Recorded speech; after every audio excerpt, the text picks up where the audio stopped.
எகிப்து அதே போன்ற அமெரிக்கா கையெழுத்திட்ட புதுப்பிக்கப்பட்ட சமாதான ஒப்பந்தத்தை கத்தார் இஸ்ரேலுக்கு வழங்கி இருக்கிறது.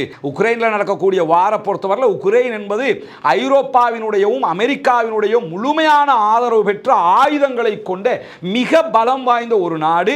அவங்க ரஷ்யாவோட சண்டை பிடிக்கிறாங்க. இந்தியா பாகிஸ்தான் சண்டை பிடிச்சாங்க. ரெண்டு நாடுகளுமே மிக பலம் வாய்ந்த நாடுகள். இப்படி ரெண்டு நாடுகளுக்கான சண்டைங்கிறது வேற. ஒரு நாட்டை காப்பாற்றுவதற்காக அந்த நாட்டை சேர்ந்த போராளி குழுக்கள் ஒரு மாபெரும் இராணுவத்தோடு சண்டையிடுவது என்பது வேறு. உலகத்திலேயே அமெரிக்கா தயாரிக்கிற அத்தனை ஆயுதங்களும் அணுகுண்ட தவிர எல்லாமே அங்கு போடப்பட்டிருக்கிற நேரத்திலையும் இதுவரைக்கும் இஸ்ரேலால் ஜெயிக்க முடியாத அளவுக்கு புதிய புதிய தந்திரோபாயங்கள் மூலமாகவும் புதிய புதிய யுக்திகள் மூலமாகவும் நாங்கள் இஸ்ரேலை வென்று கொண்டிருக்கிறோம் என்கிறார் அபு உபைதா. நீங்களாம் மௌனமாக இருக்கிறனா சும்மா மௌனமாக இருக்கல, உங்களோட கழுத்தில் காசா மக்கள் ரத்தம் சுமந்து கொண்டு இருக்கிறீர்கள், அதுதான் தொங்கிக்கிட்டு இருக்குது அப்படின்னு சொல்லி நீங்க இதெல்லாம் அல்லாஹ்ட்ட பயப்படுங்க அப்படின்னு சொல்லி சொல்றாரு.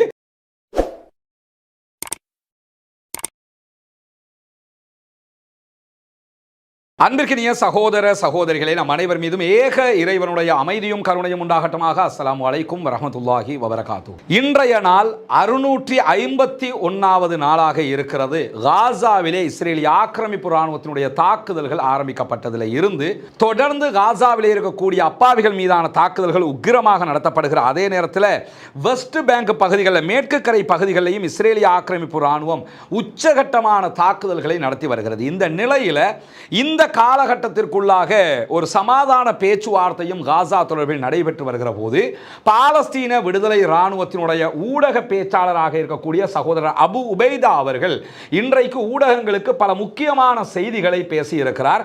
அபு உபைதா அவர்கள் இன்றைக்கு ஊடகங்களுக்கு பேசியிருக்கக்கூடிய அவர் வெளியிட்டிருக்கக்கூடிய வீடியோவில் வந்திருக்கக்கூடிய முக்கியமான தகவல்களை தான் ஆரம்பமாக நம்ம பார்க்க இருக்கிறோம். அதை பார்த்ததுக்கு பிறகு அடுத்தடுத்து என்ன நடந்திருக்கிறது என்கிற செய்திகளை நாம் பார்க்க முடியும். குறிப்பாக அபு உபைதா அவர்களுடைய அறிக்கையினுடைய முதல் அம்சமே என்னன்னு சொன்னா, இந்த காலகட்டத்திற்குள்ளாக நூற்றுக்கணக்கான எதிரிகளை நாங்கள் கொன்றிருக்கிறோம், அதே போன்று பல நூற்றுக்கணக்கானவர்களை நாங்கள் காயப்படுத்தி இருக்கிறோம் என்கிற செய்திகளை அவர் ஒரு தலைப்பு செய்தியாக சொல்லி இருக்கிறாரு.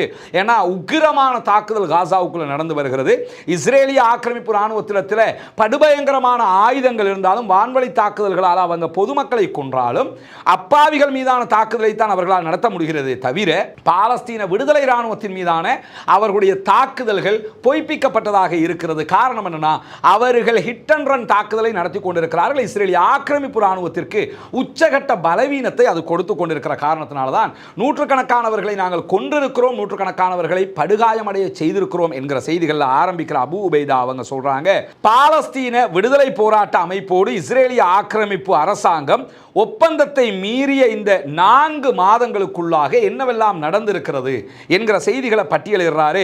கடந்த 4 மாதங்களுக்குள்ளாக நாங்கள் நூற்றுக்கணக்கானவர்களை காயப்படுத்தி இருக்கிற அதே நேரத்தில் ஆயிரக்கணக்கான இஸ்ரேலிய ஆக்கிரமிப்பு இராணுவத்தை சேர்ந்தவர்கள் உளவியல் நோய்களுக்கு ஆட்பட்டு இருக்கிறார்கள். ஏன்னா சைக்காலஜிக்கல் ப்ராப்ளத்தில் துடிச்சுக்க, அதனால தான் தற்கொலை பண்ணிக்கிட்டு இருக்கிறாங்க.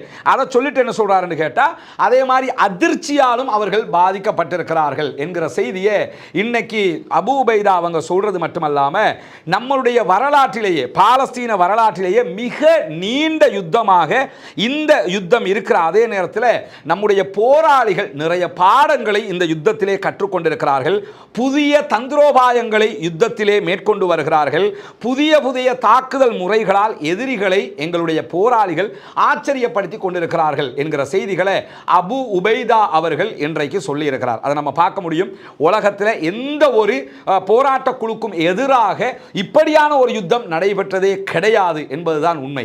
உக்ரைனில் நடக்கக்கூடிய வார பொறுத்தவரை உக்ரைன் என்பது ஐரோப்பாவினுடையவும் அமெரிக்காவினுடைய முழுமையான ஆதரவு பெற்ற ஆயுதங்களை கொண்ட மிக பலம் வாய்ந்த ஒரு நாடு. அவங்க ரஷ்யாவோட சண்டை பிடிக்கிறாங்க. இந்தியா பாகிஸ்தான் சண்டை பிடிச்சாங்க. ரெண்டு நாடுகளுமே மிக பலம் வாய்ந்த நாடுகள். இப்படி ரெண்டு நாடுகளுக்கான சண்டைங்கிறது வேற. ஒரு நாட்டை காப்பாற்றுவதற்காக அந்த நாட்டை சேர்ந்த போராளி குழுக்கள் ஒரு மாபெரும் இராணுவத்தோடு சண்டையிடுவது என்பது வேறு. உலகத்திலேயே அமெரிக்கா தயாரிக்கிற அத்தனை ஆயுதங்களும் அணுகுண்ட தவிர எல்லாமே அங்கு போடப்பட்டிருக்கிற நேரத்திலையும் இதுவரைக்கும் இஸ்ரேலால் ஜெயிக்க முடியாத அளவுக்கு புதிய புதிய தந்திரோபாயங்கள் மூலமாகவும் புதிய புதிய யுக்திகள் மூலமாகவும் நாங்கள் இஸ்ரேலை வென்று கொண்டிருக்கிறோம் என்கிறார் அபு உபைதா. அதை தாண்டி அபு உபைதா அவங்க சொல்லும்போது இந்த சமீபத்திய வாரங்களில் நடந்த சம்பவங்களை பற்றி சொல்லுகிறார். நம்முடைய பாலஸ்தீன விடுதலை இராணுவத்தைச் சேர்ந்தவர்கள் இஸ்ரேலிய ஆக்கிரமிப்பு இராணுவத்திற்கு எதிராக பல கைது நடவடிக்கைகளுக்கு முயற்சிகளை செய்திருக்கிறார்கள். எப்படியாவது இஸ்ரேல் இராணுவத்தை சேர்ந்தவனுங்களை உயிரோட பிடிக்கிறது தான் முயற்சியாக இருக்கிறது பாலஸ்தீன விடுதலை இராணுவத்தினுடைய. அதற்கு பல முயற்சிகளை செய்து கொண்டிருக்கிறார்கள். நவீன வரலாற்றில் ஆக்கிரமிப்பாளர்களுக்கு எதிரான மிகப்பெரிய இராணுவ பாடசாலை எங்களுடையதுதான் என்கிறார். இதை படிக்கும்போது ஒரு மாதிரியாக இருந்தது. என்னன்னா, ஒரு வித்தியாசமான ஒரு வார்த்தையை அவர் பயன்படுத்துகிறாரு. இந்த நவீன காலத்தில் 2025 நம்ம இருக்கிறோம். இந்த காலகட்டத்தில் ஒரு நாட்டை ஆக்கிரமிக்க வருகிற ஆக்கிரமிப்பாளர்களுக்கு எதிராக நடத்தப்படுகிற மிகப்பெரிய பாடசாலை, மிகப்பெரிய ஸ்கூல், இராணுவ ஸ்கூல் எதுன்னு சொன்னால் அது எங்களுடைய இராணுவத்தினுடைய ஸ்கூல் தான் அப்படிங்கிறாரு. அதனால தான் நிறைய பாடங்களை அவங்களுக்கு நாங்கள் படித்து கொடுத்து கொண்டு இருக்கிறோம் என்று சொல்லுகிறவர் என்ன சொல்கிறாருன்னு சொன்னால், ஆக்கிரமிப்பினுடைய வடிவம் எப்படி இருந்தாலும், இஸ்ரேல் எப்படி எங்களை தாக்கினாலும், அவங்க எப்படித்தான் திட்டங்களை போட்டாலும் அதை எதையுமே நாங்கள் பொருட்படுத்துவதில்லை. ஒன்றை மட்டும் புரிஞ்சுக்கிறங்க, மரணத்தின் மூலமாகவும் எங்களுக்கு மறுமையில் வெற்றி கிடைக்கிறது என்று நினைத்து கொண்டு போராடுகிற ஒரு குழுவுக்கு அவர்கள் என்ன திட்டம் எதிரிகள் போட்டாலும் அது பலன் அளிக்காது. அதான் யதார்த்தம். அதைத்தான் அபு உபைதா வேற வார்த்தைகளில் சொல்றாரு. ஆக்கிரமிப்பினுடைய வடிவம் எப்படி இருந்தாலும், அவருடைய தாக்குதல் திட்டங்கள் எப்படி இருந்தாலும் அதையெல்லாம் பொருட்படுத்தாம இஸ்ரேலிய ஆக்கிரமிப்பு இராணுவத்திற்கு எதிரான நீண்ட போராட்டத்தை தொடருவதற்கு முழுமையான தயாரிப்பில் இருக்கிறோம் என்கிறார்கள். 2 வருஷம் ஆல்ரெடி யுத்தம் நடந்துருச்சு. ஆனால் அவர் என்ன சொல்றாருன்னா, நீங்க எவ்வளவு இராணுவத்தை கொண்டு வந்தாலும் எத்தனை ஆண்டுகளுக்கும் நாங்கள் யுத்தம் செய்ய தயார் என்கிறார். பெரிய ஆச்சரியமான வார்த்தை என்னன்னு கேட்டால், எனவே காசாவில் ஒரு 2 நாளைக்கு முன்னாடி நம்ம வீடியோவில் சொல்லியிருந்தோம், ஆயுதங்களை அவங்களே தயாரிக்கிறாங்கன்னு. அதை அவர் உறுதிப்படுத்துகிற விதமாக இந்த செய்தியை சொல்லிட்டு என்ன சொல்றாருன்னா, இந்த காலகட்டத்தை பொறுத்தவரையில் பாலஸ்தீன விடுதலை இராணுவத்தினுடைய உத்திகள் எதிரிகள் மீது பெருமளவிலான உயிரிழப்புகளை ஏற்படுத்துகிறது. தரமான நடவடிக்கைகளை நாங்கள் செய்து கொண்டிருக்கிறோம். எதிரிகளுடைய படையைச் சேர்ந்தவர்களை உயிரோடு பிடிப்பதற்கு முயற்சி செய்து கொண்டிருக்கிறோம். பயங்கரவாத இஸ்ரேலிய அரசாங்கம் தன்னுடைய யுத்தத்தை தொடர விரும்பினால் அது என்ன முடிவெடுத்துக் கொள்ள வேண்டும் என்று சொன்னால், தன்னுடைய படையைச் சேர்ந்தவர்கள் தன்னுடைய படையினுடைய அதிகாரிகளுடைய இறுதிச் சடங்குகளை நடத்துவதற்கு தயாராக இருக்க வேண்டும். நீங்க யுத்தத்தை தொடர்ந்தீங்கன்னு சொன்னா நீங்க நிறைய சாவுகளை காணுவீங்க, அவங்களை அடக்கம் செய்யறதுக்கு ரெடி ஆகிறீங்க அப்படின்னு சொல்லி ஒரு கடுமையான எச்சரிக்கையாக அபு உபைதா சொல்லிட்டு என்ன சொல்றாருன்னு கேட்டால், உலகின் மிகவும் சக்தி வாய்ந்த அடக்குமுறை படைகளால் எங்களுடைய இராணுவத்திற்கு எதிரான, எங்கள் மக்களுக்கு எதிரான இடைவிடாத தாக்குதல்கள் நடத்தப்படுகிறது. இதற்கு நிறைய பேர் ஆயுதங்களை கொடுக்கிறாங்க, நிறைய உதவிகளை செய்கிறார்கள், நிறைய வெடிமருந்துகளை கொடுக்கிறார்கள். ஆனாலும் அவற்றையெல்லாம் நாங்கள் எதிர்கொள்வதற்கு திடகாத்திரமாக நம்பிக்கையோடு உறுதியோடு நிற்கிறோம் என்கிற அழகான இந்த இவர் இவ்வளவு காலமாக வெளியிட்ட அறிக்கைகளை விட ஒரு வித்தியாசமான, ஒரு நெகிழ்வு பூர்வமான ஒரு அறிக்கையாக இருக்கிறது. ரஃபாத் தேசம், அவர் எதை சொல்றாருன்னா பாலஸ்தீனத்தை சொல்றாரு. ரஃபா தேசம் சொல்லி, ரஃபா தேசம் தங்களுடைய சகோதரர்கள் பல்லாயிரக்கணக்கான மக்கள் கண்ணுக்கு முன்பதாக கொல்லப்படுகிறார்கள், பட்டினி கிடக்கிறார்கள், தண்ணீர் மருந்துகள் இல்லாமல் கஷ்டப்பட்டு கொண்டிருக்கிறார்கள். இந்த ரஃபா தேசத்திலே நம்முடைய சுற்றி இருக்கக்கூடிய நாடுகளுடைய ஆட்சியாளர்களும் படைகளும் பார்த்து கொண்டுதான் இருக்கின்றன அப்படிங்கிறாரு. ஒவ்வொரு நாளும் குண்டை போடுறாங்க, கொள்றாங்க, சாப்பிட வழி இல்லாமல் மரணிக்கிறாங்க, மருந்து இல்லாமல் செத்துக்கிட்டு இருக்கிறாங்க. ஆனால் சுற்றி இருக்கிற இராணுவங்களும், நம்முடைய அரபு இராணுவங்களும் அதே போன்று நாடுகளும் பார்த்து கொண்டு தான் இருக்கின்றன என்று சொல்லிட்டு சொல்கிறாரு.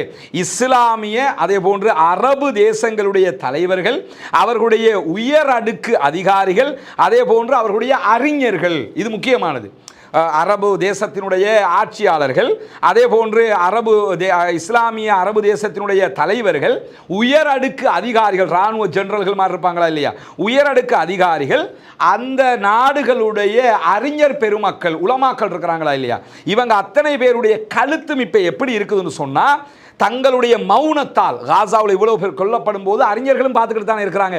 சவுதி அரேபியாவில் இவ்வளவு உலமாக்கள் இருக்கிறாங்க. ஏதாவது பண்ணுறாங்களா? பார்த்துக்கிட்டு சும்மா இருக்கிறாங்க. அதே மாதிரி கத்தாரில், துபாயில், அரபு நாடுகளில் இருக்கக்கூடிய அத்தனை உலமாக்களும் மௌனமாகத்தான் இருக்கிறார்கள். அவர் என்ன சொல்கிறாருன்னு கேட்டால், இந்த உலமாக்களுடைய, தலைவர்களுடைய, அறிஞர்களுடைய, அந்த நாட்டினுடைய அதிபர்களுடைய மௌனத்தினால் அவர்களுடைய கழுத்துக்கள் பல்லாயிரக்கணக்கான அப்பாவிகளுடைய இரத்தத்தை சுமந்து கொண்டிருக்கின்றன அப்படிங்கிறார். நீங்களாம் மௌனமாக இருக்கிறனா சும்மா மௌனமாக இருக்கல, உங்களோட கழுத்தில் காசா மக்கள் ரத்தம் சுமந்து கொண்டு இருக்கிறீர்கள், அதுதான் தொங்கிக்கிட்டு இருக்குது அப்படின்னு சொல்லி நீங்க அல்லாஹ்ட்ட பயப்படுங்க அப்படின்னு சொல்லி சொல்றாரு. சொல்லிட்டு என்ன சொல்றாருன்னா, ஆனால் எங்களுடைய சகோதரர்களாக இருக்கக்கூடிய யமன்ல இருக்கக்கூடிய அன்சாருல்லா படைப்பிரிவினர் எதிரிகள் மீது பயனுள்ள தாக்குதல்களை நடத்தி கொண்டிருக்கிறார்கள். செயலற்று போகிற விதமாக அவர்களுடைய படைகள் மீதான தாக்குதல்களை தொடர்ந்து நடத்துகிறார்கள். அவர்கள் மீது இஸ்ரேல் பலவிதமான பதிலடிகளை கொடுத்தாலும் அவர்கள் விடாமல் எங்களுக்காக நிற்கிறார்கள் என்று சொல்லிட்டு எதிரியோடு, இஸ்ரேலோடு நாங்கள் மறைமுக பேச்சுவார்த்தைகளில் பாலஸ்தீன தரப்பு ஈடுபட்டு வருகிறது. அந்த பாலஸ்தீன தரப்பு என்ன கோரிக்கைகளை முன்வைக்கிறாங்களோ அந்த கோரிக்கை அடிப்படையில் தான் பாலஸ்தீன விடுதலை இராணுவம் செயல்படும் என்று சொல்லிட்டு சமீபத்திய இந்த 4 மாதங்களுக்குள்ளாக இஸ்ரேலிய ஆக்கிரமிப்பு இராணுவத்தினுடைய அனைத்து கைதிகளையும் நாங்கள் விடுவிப்பதற்கு தயார், ஒரே ஒப்பந்தத்தில் நாங்கள் விடுவிக்கிறோம், நீங்க மொத்தமா நாட்டை விட்டு வெளியே போகணும், எங்க நாட்டை எங்களுக்கு தரணும் என்கிற நிபந்தனையை நாங்கள் வழங்கி இருக்கிறோம். போர் குற்றவாளியாக இருக்கக்கூடிய நெத்தனியாகவும் அவருடைய அமைச்சரவையை சேர்ந்தவர்களும் எங்களுடைய இந்த வாய்ப்பை நிராகரித்திருக்கிறார்கள். நாங்கள் கொடுக்கிறதுக்கு தயாராக இருக்கிறோம், ஆனால் அவங்க வாய்ப்பை மறுத்துக்கிட்டே இருக்கிறாங்க. அது மட்டுமல்லாமல் அவங்களுடைய கைதிகளாக நாங்கள் யாரை பிடிச்சி வச்சிருக்கிறோமோ அதில் நிறைய பேர் அவர்களுடைய இராணுவத்தை சேர்ந்தவங்க. அதனால தான் அவங்க வந்து கணக்கில்லாமல் இருக்கிறாங்க. பொதுமக்களாக இருந்தால் கூட பரவாயில்ல, மீட்டெடுக்கணும்னு யோசிப்பாங்க. இராணுவத்தை சேர்ந்தவங்கிறதுனால தங்களுடைய ஃபோர்ஸஸ் யுத்தத்தில் செத்தா என்ன, பாலஸ்தீன விடுதலை அமைப்பிடத்தில் செத்தா என்ன என்கிற விதமாக பொடுபோக்காக இருக்கிறார்கள் என்பது மட்டும் எங்களுக்கு தெரிகிறது என்கிற ஒரு செய்தி அபூ உபைதா சொல்லிட்டு நடந்து கொண்டிருக்கக்கூடிய இந்த பேச்சுவார்த்தைகளை கண்காணித்து வருகிறோம். இதில் நிரந்தர யுத்த நிறுத்தம் ஏற்பட வேண்டும், ஆக்கிரமிப்பு இராணுவம் மொத்தமாக திரும்பி வெளியேற வேண்டும், காசா விட்டு வெளியே போகணும், எங்களுடைய மக்களுக்கு தேவையான நிவாரணங்கள் வழங்க வேண்டும். இதுவெல்லாம் தருவதாக இருந்தால் ஒப்பந்தம் செய்வதற்கு நாங்கள் மிக தெளிவாக தயாராக இருக்கிறோம். பொய்யான வாக்குறுதிகள், அதே போன்று ஏமாற்று கதைகளை சொல்லி மனிதாபிமான மண்டலம் என்கிற பெயரில் நாஜி வதை முகாம் ஒன்றை காசாவுக்குள் உருவாக்குவதற்கு இத்திட்டங்களை இஸ்ரேலிய ஆக்கிரமிப்பு இராணுவம் முன்வைக்கின்றன.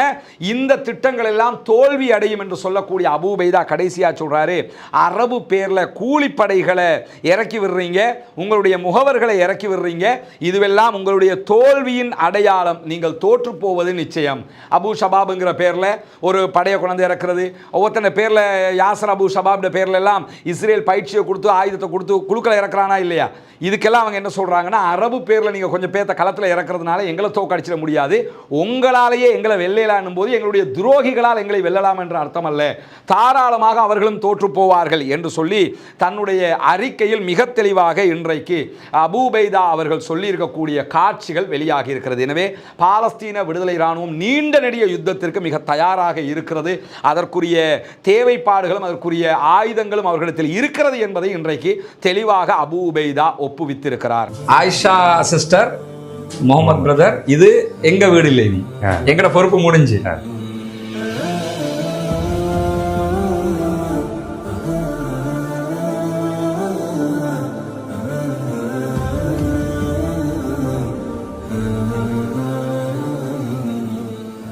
இது உங்களோட வீடு, இனி ஃபௌமி வேலை நடக்குதாண்டெல்லாம் பார்க்க வர மாட்டார், வேலையெல்லாம் முடிச்சுட்டோம் நாங்க.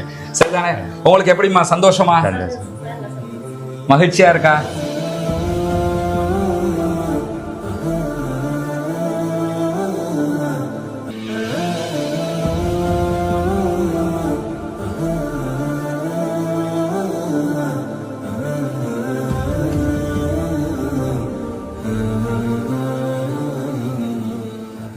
சரியா? இதுக்கு நீங்க நிறைய துவா செய்யணும். இதுக்காக உதவின சகோதரர்களுக்கு, உங்களை மாதிரி என்றாலும் வேலை செய்யக்கூடிய ஒருத்தர் கொழும்புல ஒரு உண்டியலை கொண்டு வந்தார், 9500 ரூபா சம்திங், அதுல காசு இருந்துச்சு. அஸ்ஸலாமு அலைக்கும் வரஹ்மத்துல்லாஹி வபரகாத்துஹு. அன்பிற்கினிய சகோதர சகோதரிகளே, நம் அனைவர் மீதும் ஏக இறைவனுடைய அமைதியும் கருணையும் உண்டாகட்டுமாக என்கிற உயரிய பிரார்த்தனைகளோடு, நமக்கெல்லாம் தெரியும், உங்கள் அத்தனை பேருடைய உதவிகளோட பொத்துவில் பகுதிகளில் ஒரு 14 வீடுகள் அமைக்கிற ஒரு திட்டத்தை நம்ம செஞ்சு வர்றோம். இஸ்லாத்தை ஏற்றுக்கொண்ட ஏழை சகோதரர்களுக்கான ஒரு வீட்டு திட்டம். அது கிட்டத்தட்ட 25 லட்சங்களுக்கு மேலே ஒவ்வொரு வீட்டுக்கும் நம்ம செலவு பண்ணி முழுமைப்படுத்தப்பட்ட ஒரு வீடாக அவங்களோட கையில் கொடுத்துருக்குறோம். ஏற்கனவே அது பற்றிய செய்திகளை நிறையவே நம்ம உங்களுக்கு சொல்லியிருக்கிறோம். இன்றைய நாள் அந்த வீடுகளை கையளிக்கிற நிகழ்வு நம்ம செய்கிறோம். இந்த கையளிக்கிற நிகழ்வு ஒரு பெரிய ஃபங்க்ஷன் மாதிரியெல்லாம் நாங்கள் பண்ணலை. ஏன்னா அதுக்கு ஒரு 2 லட்சமோ 3 லட்சமோ செலவழிக்கிறத விட அந்த பணத்தை வச்சு இன்னொரு வீட்டினுடைய ஒரு ஃபவுண்டேஷனை நாங்கள் போட்டுருவோம். எனவே தான் நாங்கள் வர்றோம், கையில் கொடுத்துட்டு போகிறோங்கிற மாதிரி செஞ்சுக்கிட்டு இருக்கிறோம். இந்த வீடுகள் முழுமையாக கட்டி முடிக்கப்பட்டிருக்குது. உள்ளே வந்து நீங்கள் பார்க்கலாம். அவங்க வீட்டுக்கு உரியவங்க இருக்கிறாங்க, அவங்களோடையும் பேசுவோம். வாங்க. இது பெரிய கீயை, இது இப்படி தான் கொடுக்குறது. இவர் சகோதரர் முகம்மது. முதலாவது வீடு இவங்களுக்கு தான் கையளிக்கிறோம். அவங்களுடைய மனைவி, அவங்களோட பேர் என்னம்மா? ஃபாத்திமா ஆயிஷா. சகோதரர் முகமது ஃபாத்திமா ஆயிஷா தம்பதிக்கு தான் நம்ம ஃபஸ்ட்டு வீடு கொடுத்துருக்குறோம். வீட்டை பார்த்தீங்களா? வாங்க உள்ளே போவோம், நாங்களும் சேர்ந்து பார்ப்போம். இப்போ ஆயிஷா சிஸ்டர், முகமது பிரதர், இது எங்கள் வீடு இல்லை, இனி எங்களோட பொறுப்பு முடிஞ்சு.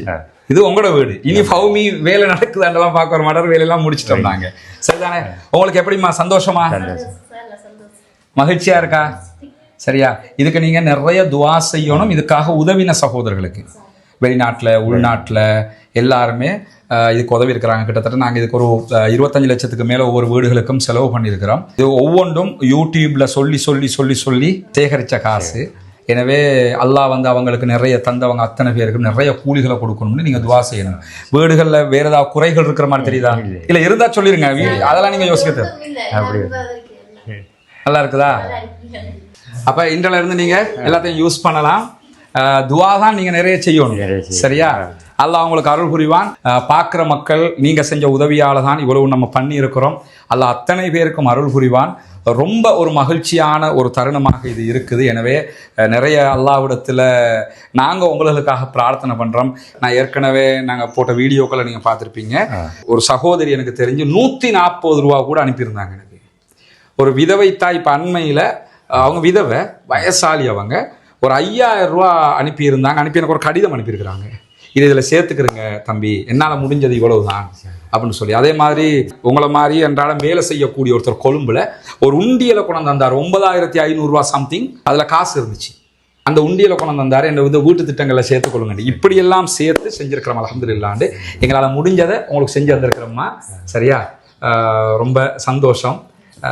துஆ செய்யுங்க இன்ஷா அல்லாஹ். இல்லையா போங்க. இதுதான் நம்ம அடுத்து கட்ட இருக்கிற இடம். 4 வீடுகள் கிட்டத்தட்ட இவரில் கட்ட முடியும். அதுக்குரிய ஃபவுண்டேஷன் போடுகிற வேலைகளை ஆரம்பிச்சிருக்கோம். இன்றைக்கி தான் அதுக்குரிய வேலைகள், ஃபவுண்டேஷன் போடுகிற வேலைகள் ஆரம்பிக்கப்பட்டது. கற்களை கொண்டாந்து போட்டிருக்கிறாங்க. மேலதிகமாக இன்ஷா அல்லாஹ் அடுத்த வேலைகள் நாளை காலையில் இருந்து தொடரும் இன்ஷா அல்லாஹ் ஆரம்பிக்க இருக்கிறது. எனவே இந்த வேலைகளும் நீங்கள் தருகிற உதவிகளை கொண்டு தான் நம்ம செய்ய இருக்கிறோம்ங்கிறதுனால நீங்கள் தான் இதற்கும் உதவ வேண்டும். அல்லாஹ் உங்களுக்கு அருள் புரிய வேண்டும். உங்கள்கிட்ட தான் நம்ம இதை கேட்க முடியும். காசாவில் நடக்கக்கூடிய அநியாயங்கள் தொடர்பான வீடியோக்களை பார்க்கக்கூடிய சகோதரர்கள் நீங்கள் தான் இதுக்காக அள்ளி தர்றீங்க. சிறு தொகையாக இருந்தாலும் உங்களால் முடிந்ததை நீங்கள் தர வேண்டும் என்று நம்ம கேட்டுக்கிட்டு இருக்கிறோம். சதகத்துல் ஜாரியாவாக ஜகாத் பணத்தையும், ஜகாத்து பெறக்கூடிய 8 கூட்டத்தாரில் ஒரு கூட்டத்தார் முஅல்லஃபத்துல் குலூப், உள்ளங்கள் ஈர்க்கப்படுகிறவர்கள் என்று அல்லாஹு தாலா சொல்லி காட்டுகிறான். எனவே இந்த இஸ்லாத்தை ஏற்றுக்கொண்ட சகோதரர்களும் அதிலே ஒரு குரூப்பாக இருக்கிறதுனால உங்களுடைய ஜகாத் நிதிகளையும் நீங்கள் தாராளமாக அதற்காக தர முடியும். இதில் மொத்தம் 4 வீடுகள் இந்த லேண்டுக்குள்ளே கட்ட முடியும். இந்த லேண்டும் நம்ம விலை கொடுத்து வாங்கியிருக்கிறோம் அல்ஹம்துலில்லாஹ்னு சொல்லி. ஏற்கனவே கட்டப்பட்ட ஒவ்வொரு வீடுகளும் 25 லட்சங்கள் சுமார் ஒவ்வொரு வீட்டுக்கு நம்ம செலவழிச்சிருக்கிறோம். முழுமையாக கம்ப்ளீட்டடாக ஒவ்வொரு வீட்டையும் நம்ம செஞ்சு கொடுத்துருக்கிறோம். அதே மாதிரி தான் இந்த இடத்துல 4 வீடுகள் கட்ட வேண்டி இருக்கிறது. எனவே இந்த வீட்டுக்கான உதவி ஒத்தாசைகளையும் வாரி வழங்குமாறு அன்பாக கேட்டுக்கொள்கிறோம். உங்களிடத்தில் மட்டும்தான் நாங்கள் கேட்டு வர முடியும். எனவே இந்த வீடியோக்களை பார்க்கிற சகோதரர்கள் இதற்கான உதவிகளை வாரி வழங்குங்கள். முன்னால் தெரிகிற நம்முடைய வங்கி கணக்கிலக்கத்திற்கு நீங்கள் உங்களால் முடிந்த உதவித்தொகைகளை அனுப்பி தர முடியும். அதே நேரத்தில் வெளிநாடுகளிலிருந்து பணம் அனுப்ப முடியாது இந்த அக்கௌண்ட்டுக்கு என்று சொல்லக்கூடியவங்க முன்னால் தெரிகிற என்னுடைய வாட்ஸ்அப் மற்றும் தொலைபேசி இலக்கத்தை தொடர்பு கொள்ளுங்கள். உங்களுக்கு அதற்குரிய வழிகாட்டுதல்களையும் நம்ம தருவதற்கு தயாராக இருக்கிறோம். வல்ல இறைவன் நம்முடைய அனைத்து பணிகளையும் புரிந்து கொள்ள வேண்டும். அந்த மக்கள் மகிழ்ச்சியாக அதை ஏற்றுக்கொண்ட காட்சிகளை நீங்கள் பார்த்துருப்பீங்க. எனவே தான் இந்த உதவியை நாங்கள் உங்களிடத்தில் கேட்குறோம். இந்த 4 வீடுகள் கட்டிட்டோம்னா மொத்தம் 9 வீடுகள் முடிஞ்சிடும். அதுக்கு பிறகு இன்னொரு 6 வீடு, இப்படி நம்மளால் முடிஞ்ச வரைக்கும் எத்தனை வருஷமானாலும் கட்டி கொடுக்குறது எவ்வளோதாங்கிற அடிப்படையில் தான் இதற்காக ஓடிக்கொண்டிருக்கோம். ஒன்று புரிஞ்சுக்கிறேங்க, நான் இருக்கிறது பொத்துவில்லை. இப்போ ஆனால் நான் உண்மையிலே என்னுடைய வசிப்பிடம் கொழும்பு. இந்த பணிகளை மேற்பார்வையிடுவதற்காக மாதத்தில் குறைஞ்சது 3 தடவையாவது நான் பொத்துவிலுக்கு வந்து போய்கிட்டு இருக்கிறேன். இங்கே சகோதரர் ஃபௌமி பொறுப்பாக இருந்து செஞ்சுக்கிட்டு இருக்கிறாரு. கிட்டத்தட்ட கொழும்புல இருந்து வர்றதுக்கு 7 மணி நேரம் பிடிக்கும், திரும்ப போகிறதுக்கு 7 மணி நேரம் பிடிக்கும். இந்த நேரங்களையும் செலவு செய்து தான் நான் இதுக்காக வர்றேன். ஏன்னா நீங்கள் தருகிற பணம் சரியாக போய் சேரணுங்கிறதுக்காக வல்ல ரஹ்மான் நம்முடைய பணிகளை ஏற்றுக்கொள்வானாக. அல்லாஹ்விடத்தில் நிறைய பிரார்த்தனை செய்யுங்கள். எனக்காகவும் பிரார்த்தனை செய்யுங்கள். பாலஸ்தீனம் வெற்றி பெற வேண்டும் என்றும் பிரார்த்தனை செய்யுங்கள். அஸ்ஸலாமு அலைக்கும் வரஹ்மத்துல்லாஹி வபரகாத்துஹு. இப்படியான சூழல்ல காசாவில் நடந்து வரக்கூடிய யுத்தத்துக்கு மத்தியில் காசாவில் இருக்கக்கூடிய கிறித்தவர்கள் காசாவில் இருக்கிற அவர்களுடைய ஒரு தேவாலயத்துக்குள்ள 500க்கும் மேற்பட்டவர்கள் அங்கே தான் தங்கிக்கிட்டு இருந்தாங்க. நேற்றைய தினம் நமக்கு தெரியும், அந்த தேவாலயத்தின் மீதும் பாரிய தாக்குதலை இஸ்ரேலிய ஆக்கிரமிப்பு ராணுவம் நடத்தியது மட்டுமல்லாமல் இது தெரியாமல் நடந்த தாக்குதல் அல்ல, அது தேவாலயம் தான் என்று தெரிந்துதான் தாக்குதல் நடத்தி இருக்கிறோம் என்று அறிவிச்சிருந்தாங்க. இந்த தாக்குதல் இன்றைக்கு நடத்தப்பட்டதற்கு பிறகு இந்த தாக்குதலுக்கு எதிராக உடனடியாக போப் லியோ கண்டனத்தை தெரிவித்திருக்கிறார். உடனடியாக காசாவிலே யுத்த நிறுத்தம் வர வேண்டும் என்று சொல்லியிருக்கிறார். போப் லியோ பொறுத்தவரையில் அவர்களுடைய தேவாலயம் தாக்கப்பட்டதற்காக மாத்திரம் அவர் இந்த கருத்தை சொல்லலை, தெளிவாக புரிஞ்சுக்கிறங்க. போப் லியோ போப்பாக தெரிவு செய்யப்பட்டதிலிருந்து இதுவரைக்கும் ஒரு 3 தடவைகள் காசாவில் யுத்த நிறுத்தம் கொண்டு வர வேண்டும் என்கிற அழுத்தமான கோரிக்கைகளை முன்வைத்திருக்கிறார் என்பதையும் நம்ம புரிந்து கொள்ளுகிற அதே நேரத்தில் இன்றைக்கு இஸ்ரேலிய ஆக்கிரமிப்பு ராணுவம் காசாவினுடைய முகாம்கள் மீது தாக்குதல்களை நடத்தியிருக்கிறார்கள், ட்ரோன் தாக்குதல்களை நடத்தியிருக்கிறார்கள். அந்த முகாம்களில் 30க்கும் மேற்பட்ட அப்பாவிகள் கொல்லப்பட்டிருக்கிறார்கள், ஷஹீதாகி இருக்கிறார்கள். அதற்கான காரணம் என்னன்னா, வெடிக்கிற ட்ரோன்கள் தான் அனுப்பப்பட்டிருக்கிறது. அந்த ட்ரோன்கள் ஆணிகளாலும் அதே போன்று இரும்பு துகள்களாலும் நிரப்பப்பட்ட ட்ரோன்கள் என்கிறார் அல் ஜசீராவினுடைய நிருபர் ஹானி மஹமூத் அவர்கள். இந்த அளவுக்கான தாக்குதல் அவங்க நடத்துறாங்க. பெரிய மக்கள் இருக்கக்கூடிய கூட்டங்கள் மீது தாக்குதல் நடத்தப்பட்டது, சந்தைகள் மீது தாக்குதல் நடத்தப்பட்டது, தண்ணீருக்காக வந்து வரிசையில் நின்ற மக்கள் மீதும் தாக்குதல்களை நடத்தினார்கள் என்று கவலை தோய்ந்த முகத்தோடு ஹானி மஹமூத் அவர்கள் இன்றைக்கு அல் ஜசீராவிலே இந்த செய்திகளை சொல்லிக் கொண்டிருந்ததை பார்க்கிறோம். அவ்வளவு அநியாயத்தை இஸ்ரேலிய ஆக்கிரமிப்பு ராணுவம் இன்றைக்கும் காசாவுக்குள்ள செய்து கொண்டிருக்கிற அதே நேரம் சேனல் 20 இஸ்ரேலுடைய பத்திரிகை வெளியிட்டிருக்கக்கூடிய அறிக்கையில் என்ன சொல்றாங்கன்னா, எகிப்து அதே போன்ற அமெரிக்கா கையெழுத்திட்ட புதுப்பிக்கப்பட்ட சமாதான ஒப்பந்தத்தை கத்தார் இஸ்ரேலுக்கு வழங்கி இருக்கிறது என்கிற செய்திகள் கொடுக்கப்பட்டிருக்கிறது. கத்தார் பாலஸ்தீன விடுதலை அமைப்போடும் பேசி சில நிபந்தனைகளோடு புதுப்பிக்கப்பட்ட ஒரு ஒப்பந்தத்தை திரும்ப இஸ்ரேலுக்கு கொடுத்திருக்கிறாங்க. மறைமுக பேச்சுவார்த்தைகளில் இதுவெல்லாம் பேசப்பட்டு கொண்டிருக்கக்கூடிய நேரத்தில் அந்த கொடுத்திருக்கக்கூடிய அந்த ஒப்பந்தத்தில் மத்தியஸ்தர்கள் வழங்கி இருக்கக்கூடிய செய்திகள் என்ன இருக்குதுன்னு கேட்டால், காசாவில் இருந்து இஸ்ரேல் வெளியேற வேண்டும், எதுவரைக்கும் வெளியேறணும்ங்கிற விவரங்கள் இருப்பதாகவும், அது மட்டுமல்லாமல் விடுவிக்கப்பட வேண்டிய பாலஸ்தீன அதே போன்று இஸ்ரேலிய கைதிகள் எத்தனை பேர் என்கிற விவரங்களும் அதிலே இருப்பதான செய்திகளும் சொல்லப்பட்டிருக்கிறது. ஆனால் இன்றைக்கு ஒரு ஒப்பந்தம் நெருங்கி கொண்டிருக்கிறது, ஆனால் பாலஸ்தீன விடுதலை அமைப்பு தான் விடாப்பிடியாக நிற்கிறது என்கிறார் அமெரிக்காவினுடைய தூதர் என்கிற செய்திகளையும் அல் ஜசீரா ஒளிபரப்பு செய்திருக்கிறது. இதுல இருந்து என்ன தெரியுதுன்னு கேட்டால், பாலஸ்தீன விடுதலை அமைப்பு அவர்களுடைய உறுதியான கொள்கை கோட்பாட்டில் இருக்கிறார்கள். காசாவிலிருந்து மொத்தமாக இஸ்ரேல் வெளியே போகணும், பாலஸ்தீனத்தில் நிரந்தர யுத்த நிறுத்தம் என்கிறத அறிவிச்சா மட்டும்தான் நாங்கள் சமாதானத்துக்கு ரெடிங்கிறாங்க. தோற்று போகிறவர்கள் ஒருபோதும் இதை சொல்ல மாட்டார்கள் என்பதையும் நம்ம புரிந்து கொள்ளுகிற அதே நேரத்தில் இன்றைக்கு இஸ்ரேலுடைய அதிகாரியை மேற்கோள் காட்டி இஸ்ரேலுடைய எடியோத் அஹ்ரனோத் பத்திரிகை ஒரு செய்தியை வெளியிட்டிருக்கிறாங்க. அதில் காசாவில் எங்களுடைய இராணுவத்தினர் தங்குவதற்கு பாதுகாப்பான எந்த இடங்களும் கிடையாது அப்படின்னு இருக்கிறாங்க. அதுக்கு காரணம் என்ன சொல்றாங்கன்னு சொன்னா, நாங்க காசாவில் இடிபாடுகளுக்கு மத்தியில் இருக்கக்கூடிய வீடுகளுக்குள்ள போய் தங்குவோம் என்று சொன்னா அந்த வீடுகள் இடிந்து விழுகிற நிலைமைகள் இருக்கிறது மட்டுமல்லாம அநேகமாக அந்த வீடுகள் எல்லாம் ஆல்ரெடி கன்னி வெடிகள் சூழப்பட்டதாக இருக்கிறது. நாங்கள் வீட்டுக்குள்ள எல்லாத்தையும் செக் பண்ணிட்டு தான் போய் தங்க போறோம்.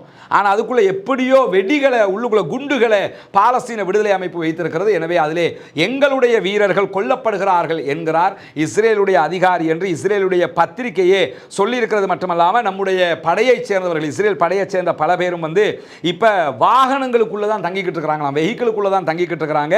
ஏன்னு சொன்னால் அவங்க வீடுகளுக்குள்ள போனால் அங்கே குண்டு வைக்கப்பட்டு ஆல்ரெடி கொல்லப்படுறதுனால இருக்கிற வண்டிகளுக்குள்ள தங்குறாங்க. இந்த வண்டிகளுக்குள்ள தங்கும்போது வண்டிகளை இலக்கு வச்சு தாக்குதல்களை பாலஸ்தீன விடுதலை ராணுவம் நடத்துகிறது. அதனால் எங்களுடைய பல பேர் கொல்லப்படுகிறார்கள் என்று அலாத குறையாக இன்றைக்கு அவர்கள் சொல்லியிருக்கக்கூடிய செய்திகளுக்கு மத்தியில் தான் இன்றைக்கு ஜபாலியாவில் பாலஸ்தீன விடுதலை அமைப்பினுடைய துணை ராணுவ குழுக்கள் 3, அவங்களுடைய பேரை நமக்கு சொல்ல முடியாது, அந்த நமக்கு தெரியும் ரெஸ்ட்ரிக்ஷன் இருக்கிற காரணத்தினால இந்த 3 படைப்பிரிவுகள் இணைந்து உக்கிரமான தாக்குதல் ஒன்றை இஸ்ரேலுக்கு எதிராக இன்றைக்கு நடத்தி இருக்கிறது. வடக்கு காசாவில் அதுவும் நடந்திருக்கிறது. நார்த்து காசாவை நாங்கள் முழுமையாக பிடிச்சிட்டோம்னு பலமுறை இஸ்ரேல் சொன்னதுக்கு பிறகும் நார்த்து காசா பகுதிகளில் ஜபாலியாவில் இன்றைக்கு இஸ்ரேலிய ஆக்கிரமிப்பு ராணுவத்தை சேர்ந்தவர்கள் குழுமி இருந்த நேரத்தில் தான் இந்த தாக்குதல்கள் நடத்தப்பட்டிருக்கு. இதுவரைக்கும் 3 பேர் செத்து போயிருப்பதான செய்திகள் வெளியாகி இருந்தாலும் மேலதிகமாக பல பேர் செத்து போயிருக்கலாம் என்கிற செய்திகளையும் பாலஸ்தீன விடுதலை ராணுவம் சொல்லியிருக்கிற அதே நேரம் பாலஸ்தீன விடுதலை ராணுவம் மேலதிகமாக ஒரு அறிக்கையை வெளியிட்டிருக்கிறாங்க. அதில் அவங்க என்ன சொல்றாங்கன்னு சொன்னா, இஸ்ரேலுக்கு எங்களோட ஒரு ஒப்பந்தம் செய்வதை தவிர வேறு வழி கிடையாது. ஆக்கிரமிப்பு ராணுவத்தை பொறுத்தவரையில் கைதிகளை வலுக்கட்டாயமாக அவங்களால விடுவிக்க முடியாமல் போயிடுச்சு. காசாவுக்குள்ள வந்தாங்க, யுத்தம் செய்து கைதிகள் எடுத்துட்டு போகணும்னு நினைச்சாங்க. அது தோத்து போன காரணத்தினால ஒரு ஒப்பந்தம் செய்ததை தவிர அவங்களுக்கு வேற வழியே கிடையாது. எனவே எங்களுடைய கருத்துக்களை ஏற்றுக்கொண்டு சமாதானத்துக்கு வந்துட்டீங்கன்னா உங்களுக்கு நல்லது, இல்லைன்னா நாங்கள் பல ஆண்டு காலம் என்றாலும் யுத்தம் செய்வதற்கு தயாராக இருக்கிறோம் என்கிற செய்திகளை சொல்லியிருக்கிற அதே நேரம் இஸ்ரேலிய ஆக்கிரமிப்பு ராணுவம் வெளியிட்டிருக்கக்கூடிய அறிக்கையில் என்ன சொல்லியிருக்கிறாங்கன்னு சொன்னால், இன்றைக்கும் வடக்கு காசாவில் இருந்து இஸ்ரேலை நோக்கி 2 ஏவுகணை தாக்குதல்கள் நடத்தப்பட்டதாகவும் அதை முறியடித்திருப்பதாகவும் சொல்லியிருக்கிறார்கள். பாலஸ்தீன விடுதலை ராணுவமும் 2 ஏவுகணை தாக்குதல்கள் நடத்தப்பட்டதை ஒப்புக்கொண்டு அறிவித்திருக்கிறது என்கிற நிலையில் பாலஸ்தீன விடுதலை ராணுவம் இன்னும் ராக்கெட் ஏவுகிற பலத்தோடு இருக்கிறார்கள் என்கிற செய்திகளையும் நாம் புரிந்து கொள்ள முடிகிறது. எனவே பாலஸ்தீனம் வெற்றி பெற வேண்டும், பாலஸ்தீனம் சுதந்திரம் அடைய வேண்டும், பாலஸ்தீன மக்களும் நம்மை போன்ற நிம்மதியானவர்களாக மாற வேண்டும், வாழ வேண்டும் என்கிற உயரிய பிரார்த்தனைகளோடு பாலஸ்தீன அப்பாவிகளுக்காக பிரார்த்திக்கிற அதே இஸ்ரேலிய ஆக்கிரமிப்பு ராணுவத்திற்கு எதிராக குனூத்து நாசிலாவை ஓத மறந்து விடாதீர்கள் என்கிற கோரிக்கைகளோடு பாலஸ்தீன அப்பாவிகளுக்காக ஜனநாயக ரீதியாகவும் குரல் எழுப்புவோமாக. வாஹ்ரத் அல்ஹம்துலில்லாஹி ரப்பில் ஆலமீன்.